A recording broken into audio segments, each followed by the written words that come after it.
Sebagian orang percaya bahwa letusan gunung berapi disebabkan oleh takdir.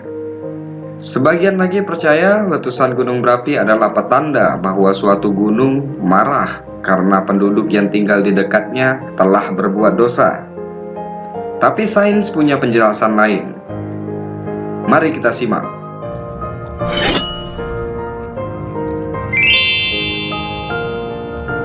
Gunung api adalah saluran yang membawa batuan panas cair yang ada di bawah tanah yang disebut dengan magma. Saluran tersebut membawa magma keluar dari kerak bumi ke permukaan bumi. Saluran ini memiliki bentuk seperti kerucut, perisai, atau kaldera. Di bawah gunung berapi ada kamar magma, sebuah waduk besar yang berisi batuan cair.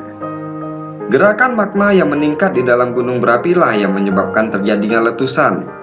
Gerakan ini dipicu oleh berbagai proses yang terjadi di bawah ruang magma, di dalam ruang magma, dan di atas ruang magma.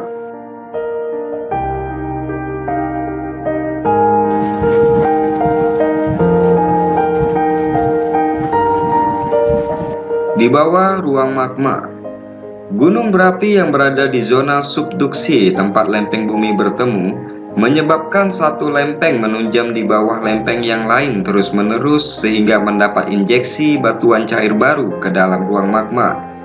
Di bawah ruang magma itu, panas inti bumi mencairkan sebagian batuan yang ada menjadi magma baru.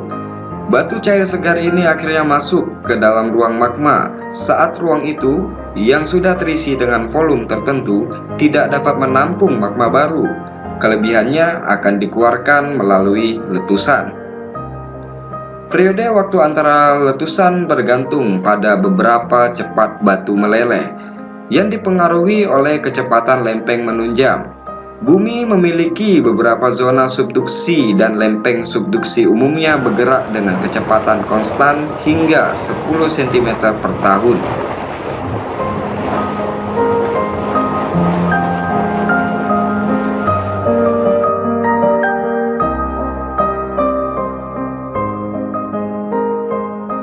Di dalam ruang magma, aktivitas di dalam ruang magma juga bisa menyebabkan letusan. Di dalam ruang itu, magma mengkristal karena suhu menurun.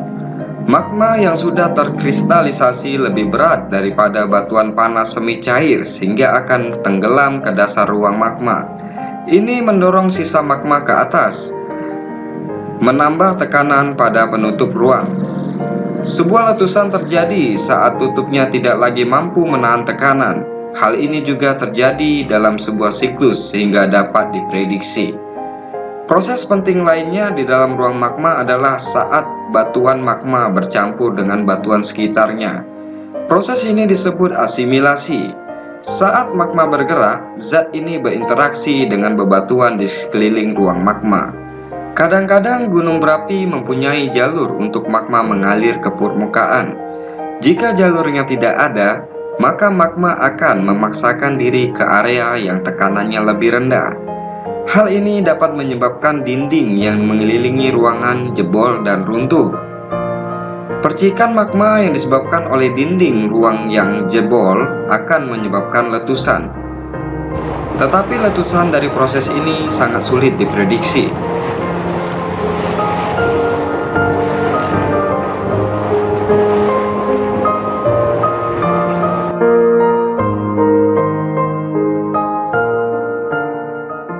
Di atas ruang magma, letusan juga bisa terjadi karena berkurangnya tekanan di atas ruang magma.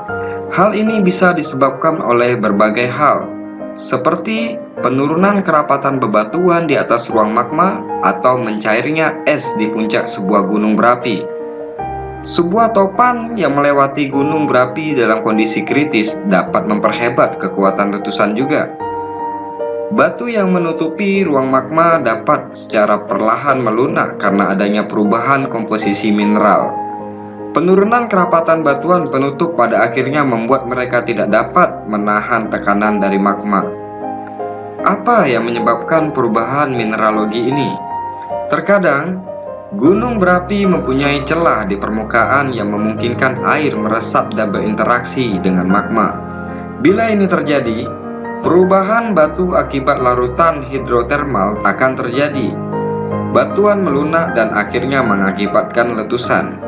Di mana magma keluar dari gunung berapi ini juga penting. Jika lava atau batu piroklastik keluar melalui sisi gunung berapi, gravitasi dapat menyebabkan bagian gunung berapi tersebut runtuh, menyebabkan hilangnya tekanan penutup secara tiba-tiba. Letusan besar biasanya terjadi beberapa saat setelah satu kawasan itu runtuh.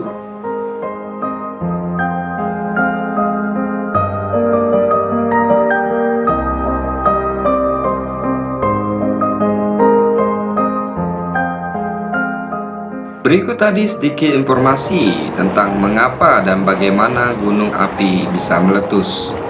Jika kalian suka video ini, silakan like, comment, and subscribe channel ini. Semoga informasi ini bermanfaat. Makin banyak tahu, makin tambah ilmu.